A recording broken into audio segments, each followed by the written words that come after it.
Doubt about this कि परमेश्वर अपने कामों को करवाने के लिए हमें इक्विप करते हैं और हमें तैयार करते हैं।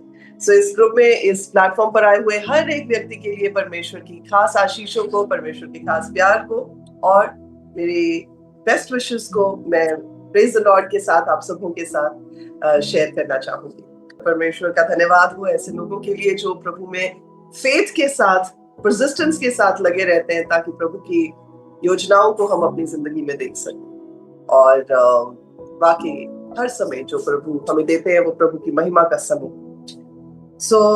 मैं ज्यादा समय ना लेते हुए आपके साथ एक वचन को शेयर करना चाहूंगी। और मुझे बड़ा अच्छा लगा जब पतरस की सांस ठीक हुई थी तो उसके बाद वो बीमार होने के आफ्टर इफेक्ट्स में नहीं पड़ी रह गई, लेकिन उसने इस बात को कहा कि जी अब मैं ठीक हो गई हूँ।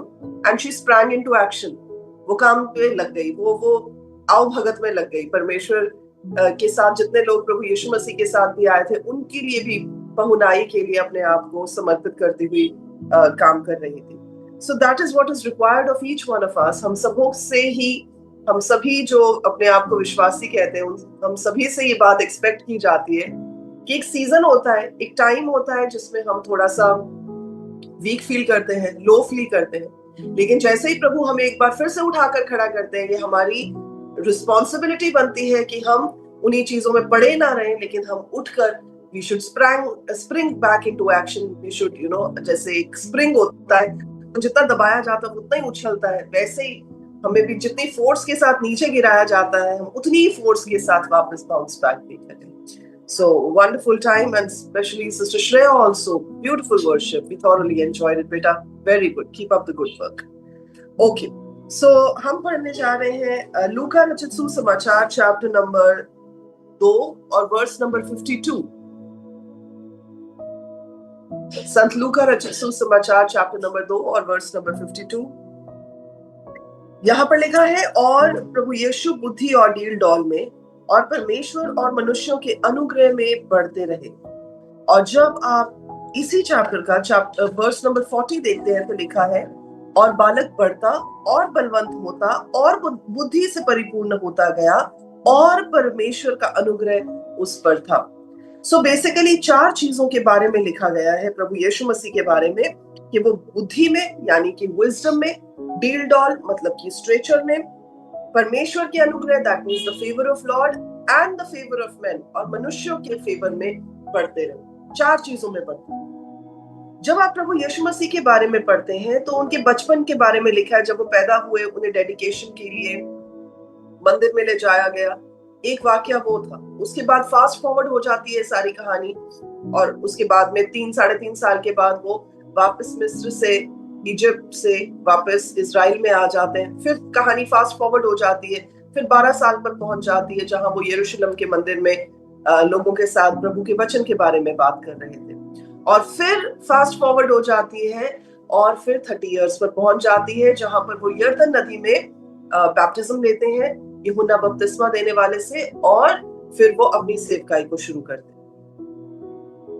इतना इंपॉर्टेंट कैरेक्टर, इतना इंपॉर्टेंट एक बंदा जिसके बारे से सारा वचन जाना जाता है और सुना जाता है, उनके बारे में चीजों को फास्ट फॉरवर्ड करके आना। तो ऐसा नहीं हुआ होगा कि बचपन से लेकर 3.5 साल तक कोई एक्टिविटी नहीं होगी। ऐसा नहीं होगा 3.5 साल से लेकर 12 साल तक कोई एक्टिविटी नहीं होगी। ऐसा नहीं होगा कि 12 साल से लेकर 30 साल तक, मतलब बीच में 18 इयर्स का गैप और कोई एक्टिविटी नहीं होगी। There must have been so many activities. कितना कुछ हुआ होगा, कितना कुछ प्रभु यीशु मसीह ने सीखा होगा, कितनी नई चीजों को उन्होंने एक्वायर किया होगा। उनके फादर ने उनको कितना कुछ जो है वो सिखाया होगा, दुनिया के बारे में, वचन के बारे में, स्पिरिचुअली ग्रो किया होगा, और पर्सनली उन्हें सोसाइटी के हिसाब से ग्रो किया होगा। दैट मीन्स उनका होलिस्टिक जो डेवलपमेंट है वो हुआ होगा। लेकिन यहाँ पर आप देखिए क्या लिखा है वो बुद्धि में और डील डॉल में और परमेश्वर के अनुग्रह में और मनुष्यों के अनुग्रह में बढ़ते चले गए। इसका मतलब कि कुछ ऐसे राज थे, ऐसा कुछ समय था, ऐसा कुछ टाइम पीरियड था जिसमें प्रभु यीशु मसीह की एक्टिविटीज, उनकी लाइफ, उनकी ग्रोथ, उनकी डेवलपमेंट के बारे में कोई वर्णन नहीं किया गया। बट हम स्पेक्यूलेट कर सकते हैं, बीइंग नॉर्मल ह्यूमन बीइंग्स, हम इस बात को स्पेक्यूलेट कर सकते हैं कि अगर एक बंदा कारपेंटर के घर में पैदा हुआ है तो वो क्या कर रहा होगा? वो वही कर रहा होगा जो उसका पिता करता है। अगर कोई बंदा मान लीजिए कुम्हार के घर में पैदा हुआ है तो वो क्या करेगा? वो वही काम करेगा जो उसका पिता कर रहा होगा। यानी कि प्रभु यीशु मसीह 12 साल की उम्र से, और यहूदी कल्चर जो बॉयज होते हैं उन्हें 12 साल की उम्र तक तोरा यानी कि पहली 5 किताबें जो कि पुराने नियम की होती हैं वो कंठस्थ याद करवा दी जाती। That means by the time एक बच्चा 12 साल का होता है उससे पहली 5 किताबें जो अपना जेनेसिस से लेकर आगे आप 5 किताबों को पढ़ते हैं वो सिखा दी जाती है। दैट मीन्स वो बच्चा स्पिरिचुअली भी तैयार किया जाता है और उसके फादर जिस काम को करते हैं उस काम को करने में भी उस बच्चे को तैयार करवाया जाता है। अब मैं जब इस वाक्य को पढ़ रही थी तो मैं ये देख रही थी कि प्रभु यीशु मसीह 30 साल तक, क्योंकि उन्होंने अपनी सेवकाई 30 साल में शुरू की, 30 साल तक क्या कर रहे थे? He was doing what he was not called to do. यानी उनका काम मेन क्या था? उनका काम ये था कि जगत के पापों को अपने ऊपर लेना है। उनका काम ये था कि उद्धारकर्ता परमेश्वर बनकर जो है वो धरती पर आना है। उनका काम ये था कि लोगों को सुसमाचार का प्रचार करना है, प्रभु के राज्य को स्थापित करना है। So basically his work was this. But what was he doing? वो क्या कर रहे थे initial 30 years of his life? सिर्फ ये काम नहीं कर रहे थे जिसके लिए भेजे गए थे, वो उस काम के लिए तैयार हो रहे थे जिसको अब 30 साल के बाद करने चाहिए। अगर कोई जन ये सोच रहा है कि doctor Neetu why is this more important? This is more important क्योंकि लोग हमेशा अपनी कॉलिंग पर फोकस करते हैं। अगर आप किसी से बात करें, अगर आप किसी से मिले, अगर किसी के पास कोई प्रेयर रिक्वेस्ट हो तो सबसे पहले, चाहे आप कन्वेंशंस में देखें, कॉन्फ्रेंसेस में देखें, मिरेकल क्रूसेड्स के बाद मिलने के लिए जो लोग आते हैं उनसे बात करें तो सबका ही होता है मेरे लिए दुआ करें। कहते हैं नहीं, स्पिरिचुअल ग्रोथ की दुआ। तो हम पूछते हैं स्पिरिचुअल ग्रोथ में क्या करें? अपनी बुलाहट में बढ़। It is a very common thing, everybody wants to grow. सब अपनी बुलाहट में बढ़ना चाहते हैं पर अपनी बुलाहट के अनुसार तैयार नहीं होना चाहते हैं। प्रभु यीशु मसीह अपनी बुलाहट के अनुसार तैयार हुए 30 इयर्स तक जाकर। और हम सोचते हैं कि जी हमें थोड़ा सा वचन आ गया है, हमें प्रार्थना करनी आ गई है, हम इंटरसेसरी प्रेयर्स कर सकते हैं, हम थोड़ी बहुत स्पिरिचुअल वॉरफेयर की प्रार्थनाएं करना सीख गए, अब हमें पास्टर बन जाना चाहिए, अब हमें इवेंजलिस्ट बन जाना चाहिए, क्योंकि हमें वो टैग्स बड़े अच्छे लगते हैं शायद, या हमें टाइटल्स बड़े अच्छे लगते हैं। पर मैं आपको ये कहूंगी, चाहे आपके नाम के आगे कुछ टाइटल नहीं भी लगा हुआ, चाहे अपोस्टल, प्रॉफिट, पास्टर, टीचर नहीं, इवेंजलिस्ट नहीं लगा हुआ, but you are still under the anointing of a calling that you carry. आप फिर भी उस बुलाहट के अंतर्गत हैं जो परमेश्वर ने आपके नाम के साथ रख दी है, लिख दी है, जैसे इफिसियों की पत्री चैप्टर नंबर 2 और वर्स नंबर 10 में लिखी हुई। तो वहां पर ये बात कही है कि we are the masterpiece of God. हम प्रभु के हाथ की वो कला है, वो कलाकृति है जिसे प्रभु ने तैयार किया है उन भले कामों के लिए जो हमारे करने के लिए पहले से ही रेडी किए। सो दैट मीन्स हमारी बुलाहट है। और जब आप मरकुस रचित सुसमाचार पढ़ते हैं चैप्टर नंबर 16 वर्स नंबर 17, तो लिखा है कि विश्वास करने वालों में ये चिन्ह होंगे। दैट मीन्स हर एक विश्वासी, जितने भी लोग आज मुझे सुन रहे हैं, हम सब विश्वासी ऑथेंटिकेटेड हैं। हमारे पास सिम्टम्स हैं, हमारे पास साइंस हैं, हमारे पास अथॉरिटी है, हमारे पास वो परमेश्वर की ओर से दिया हुआ अभिषेक है कि जब हम प्रभु की हुजूरी में होकर उस अभिषेक में उतरेंगे तो चाहे वी आर टाइटल होल्डर्स और not, but we are entitled to pray, we are entitled to cast out spirits, we are entitled to lift up the name of Jesus. ये हमारी entitlement है। But the entire thing again comes back to one thing, सारी बातें एक बात में आकर फिर हो जाती हैं कि आप अब जब तक आप अपनी अनॉइंटिंग में, जब तक आप अपनी बुलाहट में स्टेप इन नहीं करते, तब तक आप क्या करें? Are you being prepared? क्या आप प्रिपेयर हो रहे हैं? अब मैं फिर वापस प्रभु यीशु मसीह पर जाना चाहूंगी। जब प्रभु यीशु मसीह 30 साल तक अपनी अनॉइंटिंग में ऑपरेट नहीं कर रहे होंगे, जब वो बीमारों के लिए प्रार्थना नहीं कर रहे होंगे, जब वो मुर्दों को जिंदा नहीं कर रहे होंगे, जब वो लेपर्स को, जब वो कोढ़ियों को ठीक नहीं कर रहे होंगे, तो वो अपने पिता से क्या कह रहे होंगे? काहे के लिए भेजा था और क्या काम करवा रहे हो आप मुझसे? एक कारपेंटर के घर आपने पैदा कर दिया मुझे, ऐसा तो नहीं कह रहे होंगे ना? और अब मैं कर क्या रहा हूं? मैं कुर्सियां बना रहा हूं, मैं मेज बना रहा हूं, मैं फर्नीचर बना रहा हूं, मैं लोगों के ऑर्डर ले रहा हूं। क्या इस काम के लिए भेजा था आपने? भेजा तो आपने बड़ी बड़ी मुझसे बातें करके था कि मैं उद्धार करने के लिए जा रहा हूं, पर यहां पर तो मैं टेबल चेयर बना रहा हूं। उन्होंने ऐसा कुछ नहीं कहा होगा। क्यों? क्योंकि वचन में लिखा है he was utterly obedient to the father। वो पिता को लेकर अत्यंत आज्ञाकारी रहा। सो आज्ञाकारिता ये नहीं होती क्या करना है, आज्ञाकारिता ये भी होती क्या नहीं करना। आज्ञाकारिता खाली ये नहीं होती है कि मैंने इस जगह पर आपको रख दिया, प्रभु बोलते हैं और अब आप शुरू हो जाए। आज्ञाकारिता ये भी होती है कि जब तक उस जगह पर नहीं पहुंचे तब तक अपनी पेशेंस को मेंटेन रखें। सो प्रभु यीशु मसीह के बारे में यहाँ पर कुछ नहीं लिखा हुआ। और वो क्या, मुझे क्या लगता है कि जब वो कुर्सियों के लिए लकड़ी तैयार करते होंगे, जब वो फर्नीचर के लिए लकड़ी तैयार करते होंगे, तो वो अपनी अपनी रूह में क्या सोचते होंगे? वो सोचते होंगे मैं तो बड़ी बुलाहट के साथ हूं, मैं तो बड़े काम के लिए आया हूं। लेकिन आई पर्सनली फील कि जितनी बार वो लकड़ी काटते होंगे, जितनी बार वो लकड़ी को तराशते होंगे, जितनी बार वो लकड़ी को स्मूथ करते होंगे, वो उतनी बार खुद भी हम्बल होते। If you see any anointed man or a woman of God, अगर आप किसी भी प्रभु के दास को, किसी भी प्रभु के जन को देखेंगे जो किसी लेवल पर इस्तेमाल किया जाता है, मैं आपको बताऊं एक्चुअली वो सच्चाई नहीं होती। जो आप देखते हैं ना उनकी शक्ल पर, जो ह्यूमिलिटी आप देखते हैं, जो आप उनकी उनकी शक्ल पर जो खुशी देखते हैं, जो आप उनकी शक्ल पर आनंद देखते हैं, वो actually is just one part of the coin, one side of the coin.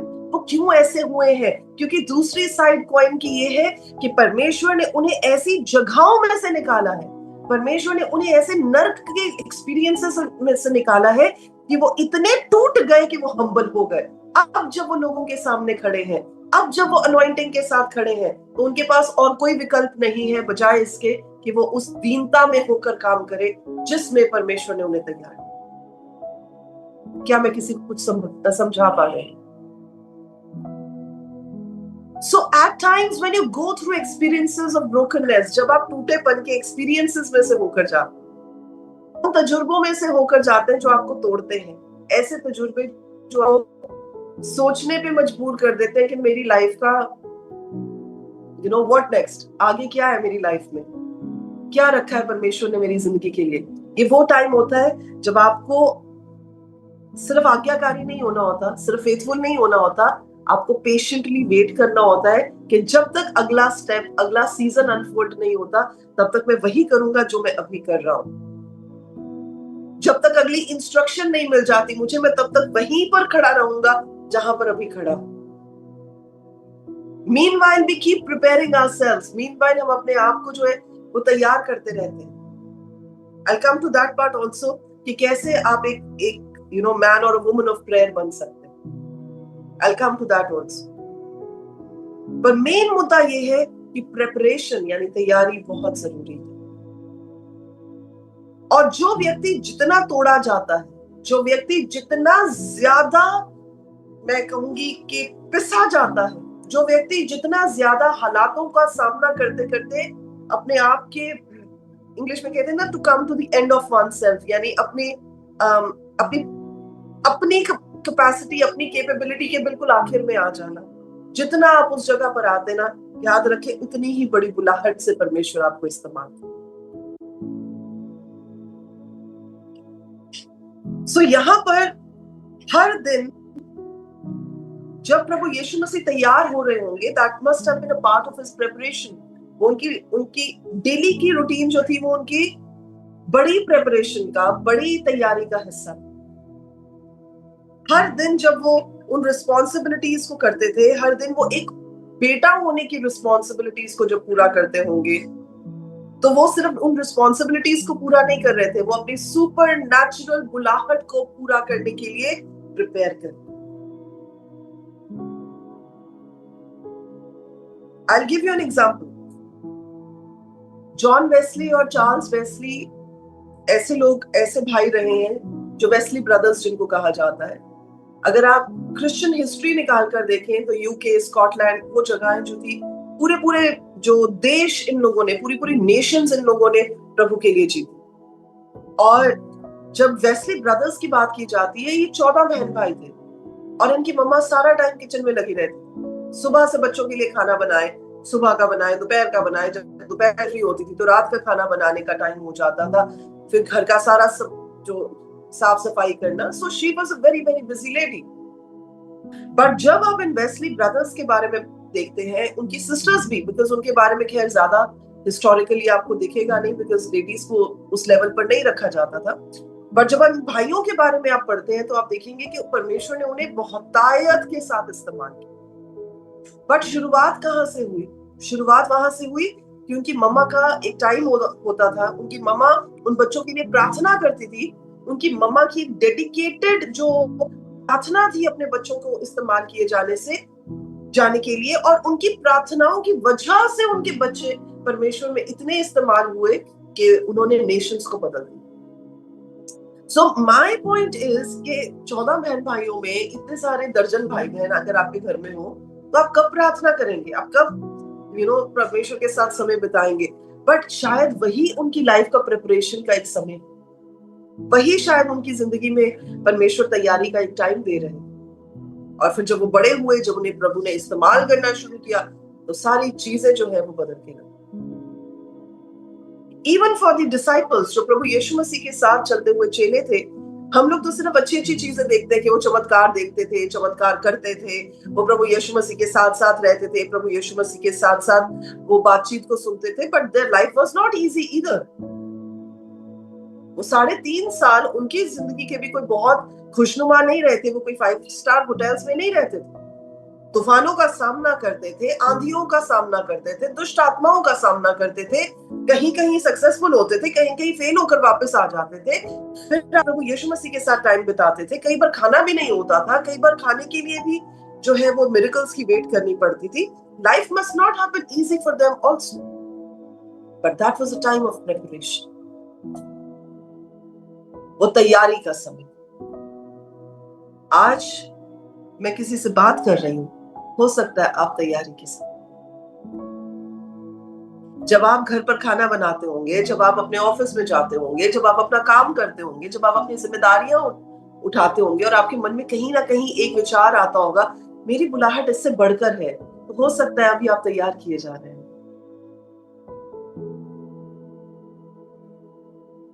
I tell you, आज आप डॉक्टर नीतू को एक लेवल पर जानते हैं, but there was a time I was not like this. मैं ऐसी नहीं थी। मुझे खाना बनाना नहीं आता। मुझे लगता था सारा काम हम नौकरों से करवा सकते हैं और वही होता था। I never used to work. लेकिन अगर आज आप मेरी लाइफ को देखें, 500-500 लोगों का खाना हम लोग अपने आप ही बना लेते कई बार। क्यों? क्योंकि अब बीच का समय nobody knows about it, किसी को नहीं पता है। पर कैसे परमेश्वर आपको प्रिपेयर करते हैं और उस जगह पर खड़े करते हैं। जब उस जगह पर खड़े करते हैं सब देख पाते हैं, लेकिन वो प्रिपरेशन का जो टाइम होता है वो अकेलेपन का टाइम। यूसुफ के बारे में हम जानते हैं, यूसुफ ने बहुत जो है परमेश्वर से आशीष पाई। प्रभु का फजल उस पर था, प्रभु का साथ उस पर था। परमेश्वर ने उसे सेकंड इन कमांड बना दिया इजिप्ट में और वो इस लेवल पर पहुंच गया। लेकिन हम सब ने पढ़ा है कि यूसुफ उससे पहले किन किन विपत्तियों में से होकर गुजरा। That was a time of preparation. वो उसकी तैयारी का समय। आज अगर आप तैयारी में से होकर गुजर रहे हैं, अगर आज आप उस जगह से होकर गुजर रहे हैं जहां आपके अंदर एक कसक है, एक चाहत है कुछ करने की, कुछ कर पाने की, पर आप नहीं कर पा रहे हैं। जितना आप परमेश्वर पर विश्वास रखते हैं, उतना ही परमेश्वर की टाइमिंग पर भी विश्वास रखते हैं। और जब तक आप अगले पड़ाव पर नहीं पहुंच जाते, तब तक वही करते रहे जो अभी आप कर रहे हैं। तभी प्रभु ने अपने लोगों को कहा था कि जब तक मैं ना कहूं मिस्र में ही ठहरे रहो। तो मिस्र जो होती है, जो जो इजिप्ट की जगह होती है, that is not a place of comfort. वो बंदिश की जगह होती है, स्पिरिचुअली बॉन्डेज की जगह होती है, डिसअपॉइंटमेंट की जगह होती है, सब कुछ करने के बाद भी रिजेक्शन की जगह होती है, डिस्करेजमेंट की जगह होती है। That is not a place of Joy. लेकिन परमेश्वर के वचन में लिखा है जब तक मैं ना कहूं तब तक मिस्र ही में ठहरे रहो। सो यहां पर मैं आपको ये बात कहना चाहूंगी कि जब आपके ऊपर प्रोफेसी की जाती है, जब आपको स्पिरिचुअली किसी रोल में डालने की बात की जाती है, या आपको कोई परमेश्वर स्वप्नों के द्वारा या दर्शनों के द्वारा किसी बात को बताते हैं, तो ये मत समझिएगा कि आज दिखा दी कल परसों चौथे कंप्लीट हो जाएगी वो बात। जी नहीं, आप उस रोल के लिए प्रिपेयर किए जाते हैं एंड इट टेक्स टाइम। आप उस जगह पर पहुंचने के लिए तैयार किए जाते हैं। और कई लोगों को ये लगता है कि मैं स्पिरिचुअल काम के लिए तैयार होऊंगा। जी नहीं, आप नेचुरली स्पिरिचुअल काम के लिए तैयार किए जाते हैं। जब आप नेचुरल काम कर रहे होते हैं, जब आप नेचुरल रिस्पॉन्सिबिलिटीज पूरी कर रहे होते हैं, तब आप स्पिरिचुअली अपने रोल को फंक्शन करने के लिए तैयार किए जाते। सो प्रभु यीशु मसीह कारपेंटर का काम कर रहे थे, वो स्पिरिचुअल ट्रेनिंग नहीं पा रहे थे। यूसुफ पोतीफर के घर में मैनेजमेंट का काम कर रहा था, वो स्पिरिचुअली तैयार नहीं किया जा रहा। यूसुफ बंदी गृह में भी चीजों को मैनेज कर रहा था, ऑर्गेनाइज कर रहा था, लेकिन जिस समय परमेश्वर ने उसके हालातों को, उसके सीजन को और उसके बुलाहट को उस जगह पर लाकर बदला, क्या हुआ? अब वो काम कर रहा था जिसकी प्रेपरेशन उसकी शुरू से हो रही। तो नेचुरल रिस्पॉन्सिबिलिटीज में आपको सुपर नेचुरल के लिए तैयार किया जाए।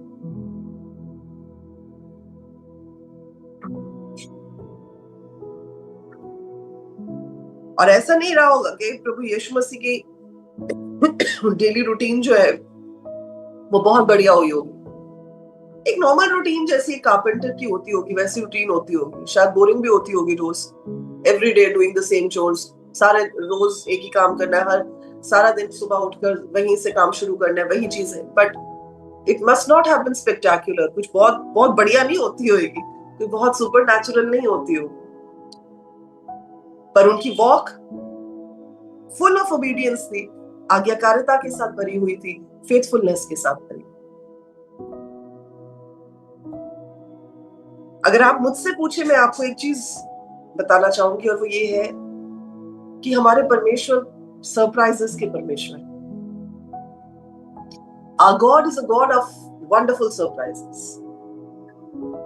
जब आप आज्ञाकारी रहते हैं और साथ आप वफादार रहते हैं, ईमानदार रहते हैं, आपको पता भी नहीं चलता है, वन फाइन डे अचानक चलते चलते एक दिन कुछ अजीब हो जाता है।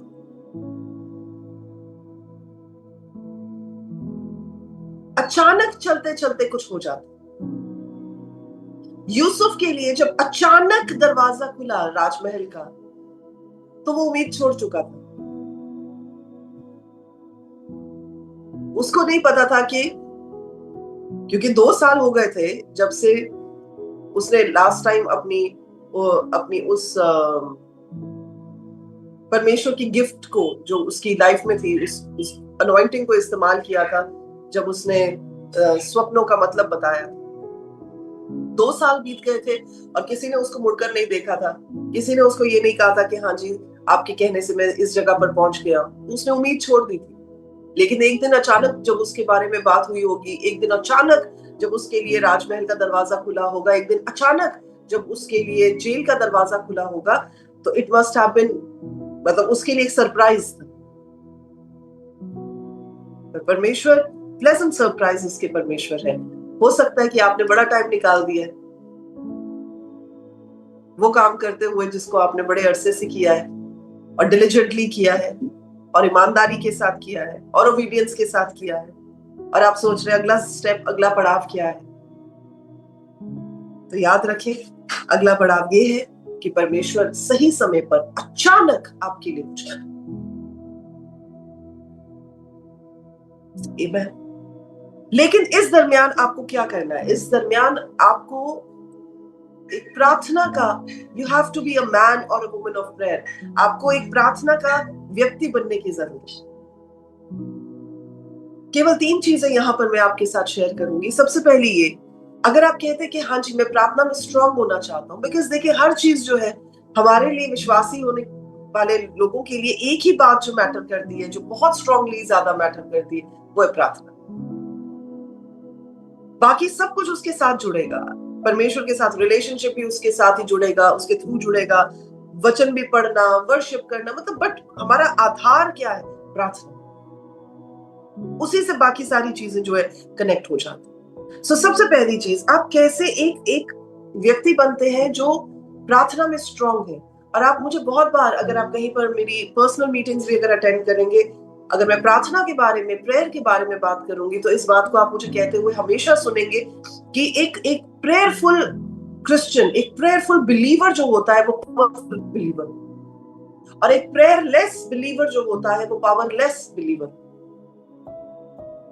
सो जो बंदे को प्रार्थना करनी आ गई, एंड प्रार्थना एक्चुअली इज, मतलब कई लोग कहते हैं ना कोई रॉकेट साइंस थोड़ी है, पर मैं आपको बताऊं कि प्रार्थना के एक्चुअली प्रिंसिपल्स होते हैं, प्रार्थना के सिद्धांत होते हैं। तभी प्रभु यीशु मसीह के चेलों ने कहा कि प्रभु हमें प्रार्थना करनी सिखा।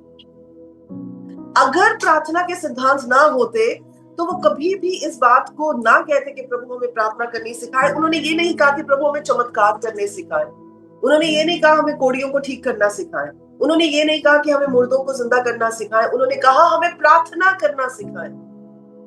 उन्होंने क्यों ये बात कही? वो इसलिए क्योंकि यूहन्ना बपतिस्मा देने वाला भी प्रार्थना करता होगा, उसने भी अपने चेलों को प्रार्थना करनी सिखाई।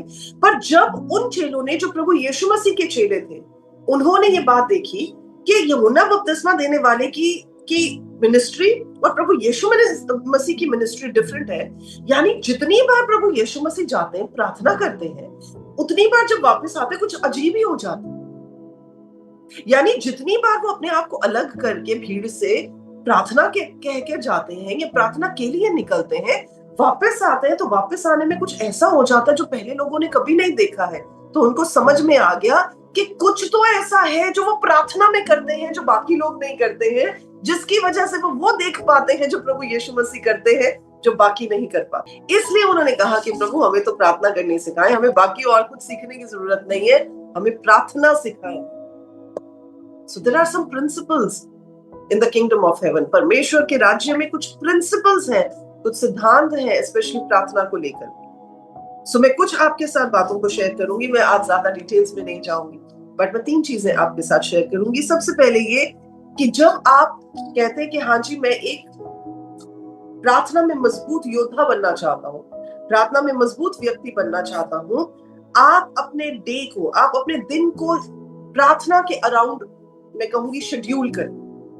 कैसे प्रार्थना के अराउंड आप शेड्यूल करते हैं कि आपका एक टाइम है, निर्धारित समय है जब आप प्रार्थना के लिए बैठते हैं। वैसे तो जब आप पहला थिस्सलुनीकियों पढ़ते हैं 5वें चैप्टर में ये बात कही गई है, प्रे विदाउट सीजिंग, निरंतर प्रार्थना करें, वो एक अलग बात है, वो एक अलग मुद्दा है। पर आपका प्रार्थना का एक डिसिप्लिन होना चाहिए। कई लोगों को आप ये कहते हुए सुनते होंगे हम तो हर समय प्रार्थना में रहते हैं। वो तो रहना चाहिए, वो तो एक लाइफस्टाइल है ना हमारा प्रार्थना में रहने का। बट आपका एक नियम होना चाहिए प्रार्थना में रहने। कोई भी समय जो आप निर्धारित करते हैं, उस समय में आप परमेश्वर के साथ जो वो टाइम है उसको बिताएं।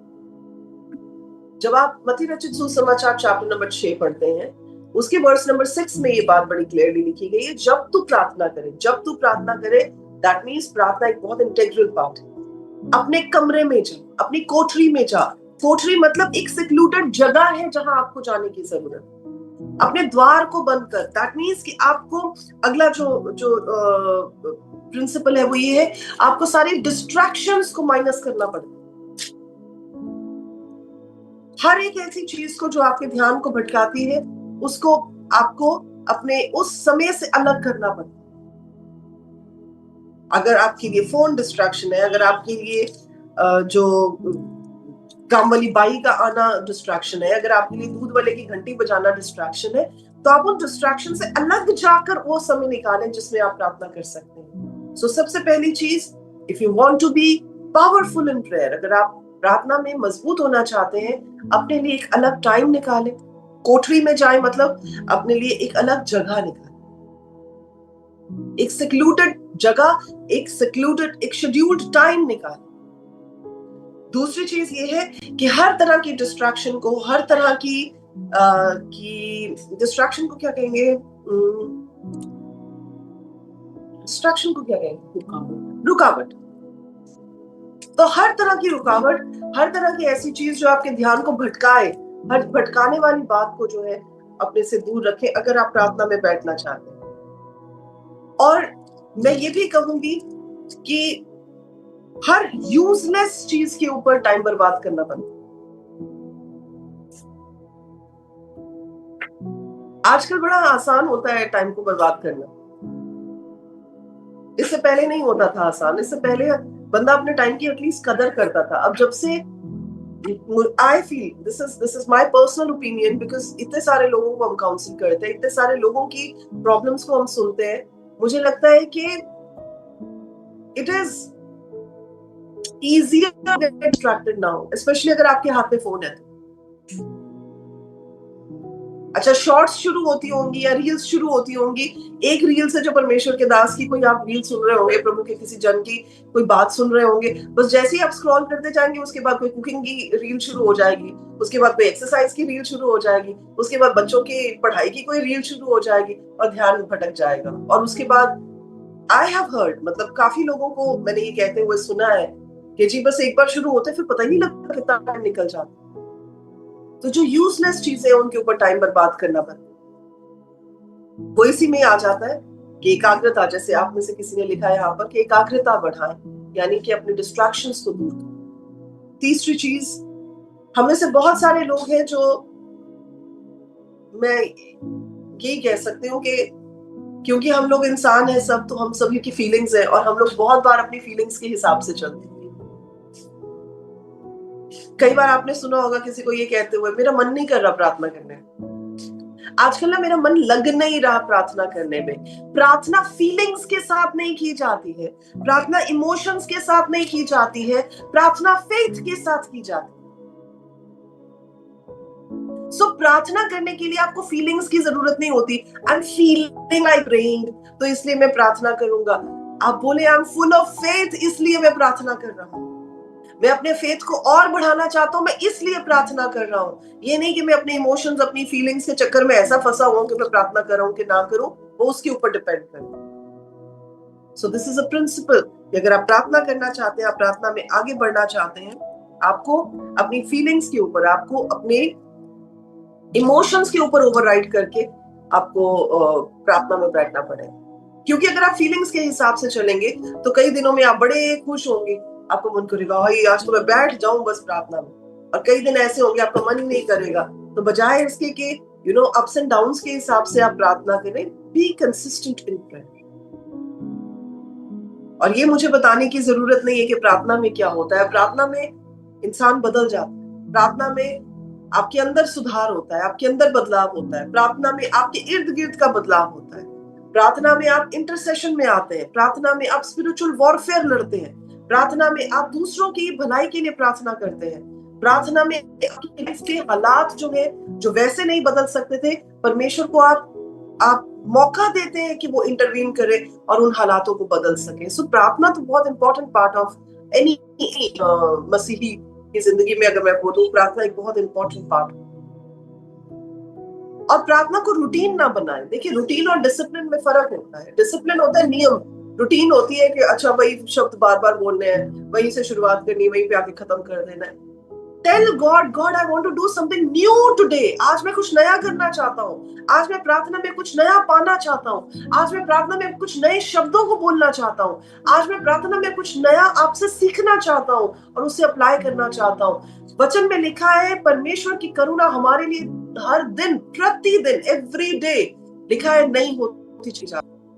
अगर करुणा नहीं होती चली जाती है, मन्ना नया मिलता था, रोज का वचन नया है, तो आप इससे अंदाजा लगा सकते हैं हमारे परमेश्वर पुराने के परमेश्वर नहीं है, हमारे परमेश्वर नएपन के परमेश्वर। सो आस्क गॉड, परमेश्वर से मांगे ये बात कि प्रभु दे आज के दिन में कुछ नया समय में मेरे साथ करे, मुझे कुछ नया बताए, कुछ नया रिवील करे, कुछ नया सीखने का मौका। और प्रार्थना के समय में हमें परमेश्वर की इच्छा के बारे में पता चलता है जो अदरवाइज हम कभी भी नहीं जान पाए। It is during the time of prayer. तो इन बातों को जो आज हमने डिस्कस की है, आप प्लीज याद रखिएगा। और मुझे पता है कि अगर आज प्रभु ने आप तक ये पैगाम पहुंचाया है, अगर आज इस वचन को पहुंचाया है, तो कहीं ना कहीं आपकी कोई ऐसी जरूरत होगी स्पिरिचुअली जिसमें ये वचन आपके लिए उन्नति का कारण ठहरने पाए। आमीन। आइए इस समय प्रार्थना करते हैं और परमेश्वर का धन्यवाद देते हैं। जलाली परमेश्वर, हम आपका धन्यवाद देते हैं क्योंकि प्रभु जी आपका वचन बताता है कि जो वचन आपकी ओर से होता है वो प्रभाव रहित नहीं होता। आपका वचन बताता है प्रभु कि जब आप अपने वचन को भेजते हैं, वो वचन जिस काम को जिसके लिए भेजा गया है काम नहीं कर देता, तब तक प्रभु वो आपके पास खाली वापस नहीं लौटता, लेकिन वो अपने काम को एस्टैब्लिश करता है, उस काम को स्थापित करता है जिसके लिए वो भेजा गया है, और प्रभु फिर वो काम कंप्लीट होता है। प्रभु मेरी प्रार्थना है कि आज जब आपने इस वचन को अपने लोगों के बीच रिलीज किया है, तो प्रभु जिस काम के लिए भेजा गया है ये काम, ये वचन वो काम कंप्लीट करके, एस्टैब्लिश करके प्रभु अपने काम को कंप्लीट करे। मेरी प्रार्थना है मेरे परमेश्वर पिता कि कोई भी जन अगर मायूस है, कोई भी जन जो अपनी हालातों से, अपनी जिंदगी से, अपनी परिस्थितियों से मायूस है या डिसअपॉइंटेड है, तो प्रभु आज का ये वचन उनकी लाइफ में काम करे। अगर कोई अपने हालातों की वजह से हम्बल किया जा रहा है, तो प्रभु आप उन्हें वो हियाव दे ताकि वो आपके साथ कोऑपरेट कर सके और धीरज के साथ उस प्रेपरेशन टाइम में से, उस तैयारी के समय में से होकर जा सके। प्रभु मेरी प्रार्थना है इस समय मेरे खुदावन खुदा, इस प्लेटफॉर्म पर आए हुए प्रत्येक व्यक्ति को आप अपनी इच्छा के अनुसार, आप अपनी योजना के अनुसार तैयार भी करें और इस्तेमाल भी करें। जिस जिस के लिए जो जो इच्छा, जिस जिस के लिए जो जो योजना प्रभु आपने स्थापित की है, वो आपके बड़े नाम में प्रभु यीशु आपके आने से पहले पहले प्रभु करने के लिए मदद और सहायता। पवित्र आत्मा प्रभु जी आप मदद करें अपने लोगों की। और यदि आज कोई भी जन बीमार है, कोई भी जन शारीरिक या मानसिक या तनाव रूप से बीमार है, तो मेरे परमेश्वर मेरी प्रार्थना है कि आपका हीलिंग वाला हाथ उनके ऊपर आकर ठहरे, आपका चंगाई वाला हाथ उनके ऊपर आकर ठहरे, और प्रभु उनकी बीमारी के जुए टूटे प्रभु यीशु के नाम, बीमारी के स्ट्रॉन्ग होल्ड्स टूटे प्रभु यीशु के नाम, उनके मानसिक तनाव के जुए टूटे प्रभु यीशु के नाम, उस मानसिकता के जुए जो प्रभु उन्हें बीमार रखते हैं उसके जुए टूटे प्रभु यीशु के नाम। और खुदावन इस घड़ी आपकी शिफा वाला हाथ प्रभु जब उन पर आ उतरे, तो प्रभु जी आपकी चंगाई उनकी लाइफ में काम करे, आपकी चंगाई उनकी लाइफ में काम करे, सिर से लेकर पैरों तक प्रभु जहां चंगाई की जरूरत है, इसी घड़ी प्रभु आपकी हुजूरी उन्हें छुए, और प्रभु आपके छूने से, जैसे आपका वचन कहता है कि प्रभु आप चंगा करने वाले परमेश्वर हैं, जैसे आपका वचन कहता है आप अपने चंगाई वाले वचन को भेजकर अपने लोगों को शिफा देने वाले परमेश्वर हैं, जैसे आपके वचन में लिखा है प्रभु यीशु मसीह आपके कोड़े खाने से हमें चंगाई मिल चुकी है, जैसे आपके वचन में लिखा है कि धर्मी जन की प्रार्थना से रोगी चंगा हो जाएगा।